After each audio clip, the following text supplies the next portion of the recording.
Again, you have heard that it was said to those of ancient times, you shall not swear falsely, but carry out the vows you have made to the Lord. But I say to you, do not swear at all, either by heaven, for it is the throne of God, or by the earth, for it is his footstool, or by Jerusalem, for it is the city of the great King. And do not swear by your head, for you cannot make one hair white or black. Let your words be yes, yes, or no, no. Anything more than this comes from the evil one. Thank you, Kathy.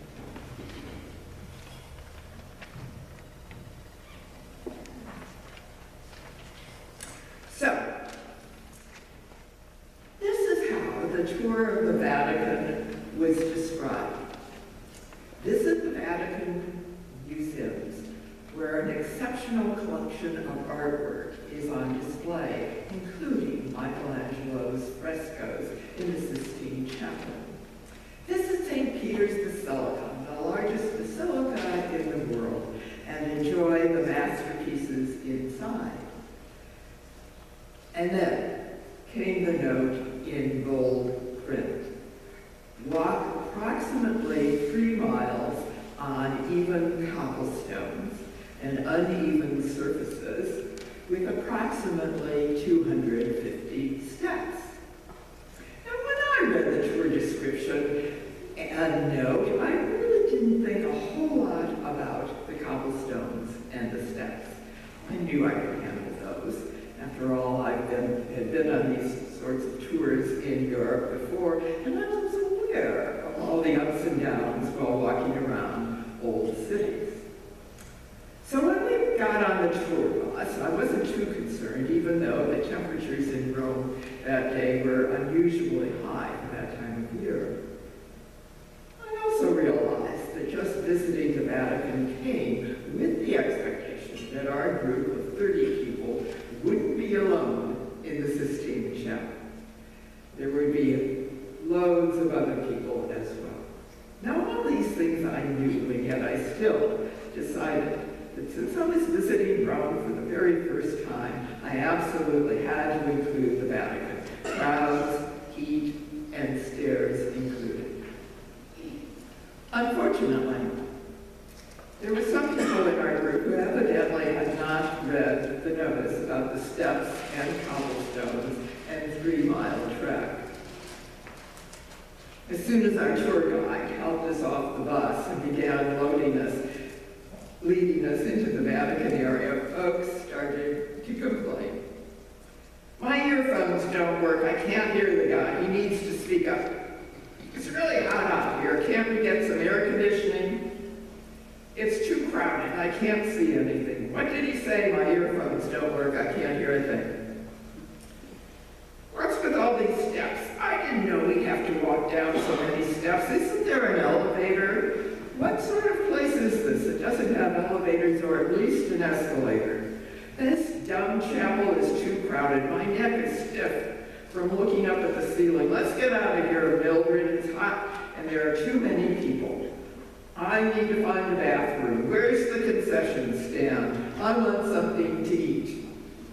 The complaints went on and on like that for 4 hours. Finally, in desperation, I attempted to distance myself from the complainers. I found another couple who was as frustrated with the complainers as I was, and we walked through the Vatican Square together, and we began laughing at all of those complainers in our group, and somehow we managed to control ourselves enough to really appreciate everything we were seeing. And I must say that the tour guides did their very best to keep everyone calm and collected. They certainly earned their tips that day. Anyway, our Old Testament lesson today finds the Hebrew people coming to the end of their trek to find the Promised Land. Moses knows his life is about to end without reaching the end of the road. And poor Moses, the tour guide, has been through it all.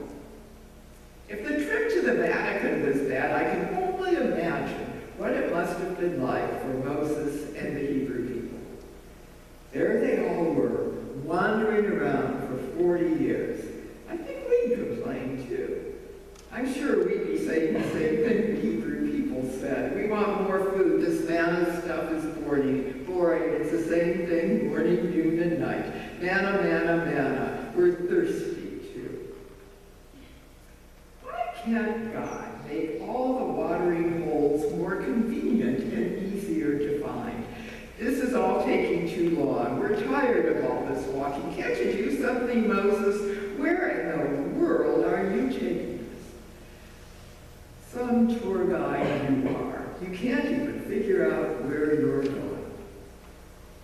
So maybe good old Moses wasn't so upset about not making it all the way to the promised land. I'm sure he had had enough with those whining, complaining Hebrews. Finally, the promised land is on the horizon, and Moses stops to make his farewell speech, and that's what we just heard a few minutes ago. He tells people he's not going to be around to make decisions for them anymore. From this point on, they're going to have to decide for themselves what to do. And he reminds them of all that they've been through together, about all their ups and downs, the good times and the difficult ones. The times people paid attention to God and the times when they turned away from God. It was true that Moses was a stern and single-minded leader. He expected a great deal from these ordinary people, and sometimes they just felt they needed a break. So at one point along the way, they got creative, and I'm sure you know how this part of the story went. People collected all their gold and melted it down and made a little golden calf to worship. Maybe they thought it would be easier to worship gold than some god who made them work so hard. But in the end, Moses came to their rescue and set them on the right path one more time. So after Moses has retold this story, he explains that it's up to the Hebrews. They can choose to obey God and live or decide to turn away from God and die. Now this might be a good time for us to stop and think about what it means to obey God or choose life. I think we all want to choose life for ourselves, but the call to obey means more than doing what one is told. Obedience means to listen, and that requires more than just hearing and following along. Obeying God means that we are free to love God with all our hearts. Listening to God creates in us the desire for the way of justice and right relationship with one another as well as with God. Obeying God isn't full of restrictions and limitations. Obeying God gives us the freedom to live in covenant with our neighbors. Obeying God is the fulfillment of God's promise to us. God has promised to love and care for us, to forgive us when we fall short of expectations. In other words, choosing to listen to God is life-giving. And we have a choice. We can choose to follow our own desires, and that is where we might just fall short. We may not have a golden calf to carry around with us, but we sometimes are tempted to find other convenient gods to follow. After all, we are surrounded by all sorts of other gods. Now this evening, I'm almost certain that most of us will be tuned in to the Super Bowl, and I have to admit that I don't pay very much attention to the game, but the commercials always catch my attention. So here are some facts about those ads. Did you know that back in the first Super Bowl, the average price per second for an ad was $1,333. Tonight, the average price for 1 second is $233,000. The total for 1 30-second ad this year is over $7 million. millions of dollars are spent when Wallace convinces to go out and buy everything from Toyotas to Doritos. Talk about golden calves. Friends, God offers us choices. We aren't robots or puppets on strings without minds of our own. And that's just what Moses was telling everyone as they were about to enter the promised land. We could choose the freedom of life, even though it does involve hardship and pain, or we could choose the path of following little gods that can lead to an empty life that is just like a death. Consider this. Woke up this morning, turn on the TV set. This man was preaching to me, laying on the charm, selling me salvation while they sang Amazing Grace, asking me for money when he had all the signs of wealth. I almost wrote a check out. Yeah, then I asked myself, if he came back tomorrow, well, there's something I'd like to know. Could you tell me, would Jesus wear a Rolex on his television show? Okay, so once more, we hear from Jesus, who is still sitting on that hillside. He hasn't moved on yet. The Sermon on the Mount is going on, and some of you think my sermons are long. Anyway, far from wearing a Rolex or any other trappings of material wealth, Jesus is talking about choosing life, just like Moses told those people centuries before Jesus showed up. In today's gospel lesson, we hear Jesus teaching about anger and how anger can turn into so much more that it almost becomes like a murder or death. Now, I don't think for a minute that Jesus expects us to always be pleasant and happy. Anger is a perfectly good emotion, and Jesus understood healthy anger. After all, Jesus was very angry that day in the temple when he went after the money changers. Jesus got angry from time to time, just like we do. In the movie Steel Magnolias, Sally Field plays a mother who has just buried her daughter, Shelley. Now, Shelley was a vibrant, active young mother who died much too early. The character played by Sally Field can't stand it any longer. She lets it all out. She is so angry about her daughter's death, she's beside herself. She yells, screams, shakes her fist, and is determined to hit someone or something. She demands to know why her daughter died at such a young age. No wonder she's angry. I think many of us would have gone through the same thing. We've lost someone dear to us, and we don't know why. We demand answers, and we're ready to hit anything that gets in our way. But the answer doesn't come so easily.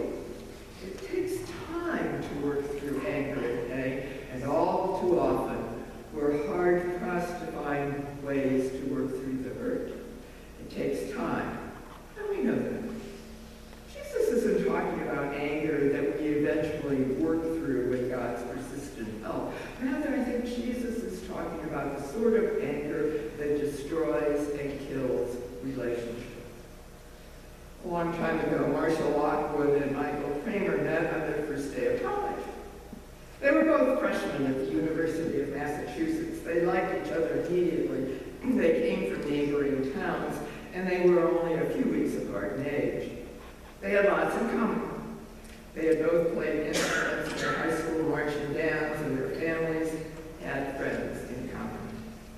As they began to date, they discovered that they had grandfathers who worked in the same office building. One was an accountant, the other was an insurance man. The two grandfathers were now in their 70s. Now, when the two grandfathers were young boys, they had gone to school together. They had been really good friends all during their childhood. But then for some reason, the two began to feud with each other. It was over some sort of business thing. Now, Herman Brodsky and Louis Kramer were furious with each other. They stopped speaking entirely. They didn't speak a word to each other for over 50 years. They would be in the same elevator with other business people. They talked to others, but not to each other. They wouldn't even look at one another. themselves with just the two of them in the elevator. The two boyhood friends would ride upstairs in total silence. 50 years of this. Meanwhile, the romance of Marcia and Michael was growing more and more serious. Eventually, they became engaged. As Herman Brodsky and Louis Draper were riding upstairs in the elevator one day, one of them remarked casually, "Well, it looks like the kids are going to get married." The other one said, "Yes, it looks that way." Finally, the silence of 50 years had been broken. And a month before the wedding, the two grandfathers were invited to an engagement party. It was the first time they had had a social occasion together for a long time. The two men found themselves sitting next to each other at the party. They began talking about their boyhood school days. And both had forgotten the original argument that whatever that had been about. They knew it had something to do with business, and they just couldn't remember the details. And sometimes it happens that way, with a fairy tale ending. Usually, though, reconciliation is hard work. And that's the sort of ongoing anger that Jesus is telling us about. Sometimes we can get so caught up in anger and hatred that it turns into an open wound that festers and boils and won't heal. And that's when fairy tale endings just don't happen. Reconciliation can be downright impossible for some of us.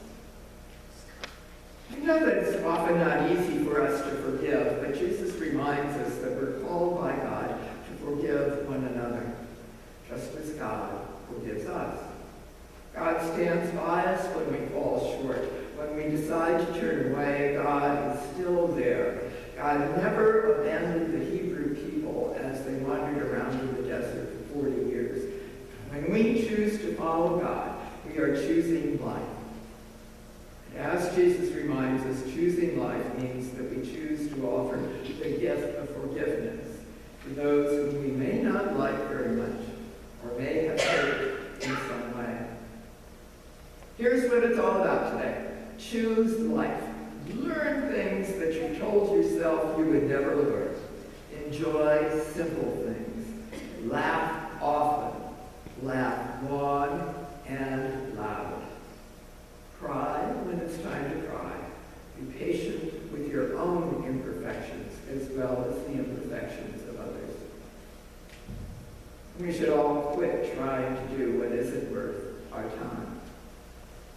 Perhaps we can all attempt to forgive someone even if we don't know that someone deserves it. Figure out what you hope for and live with that hope.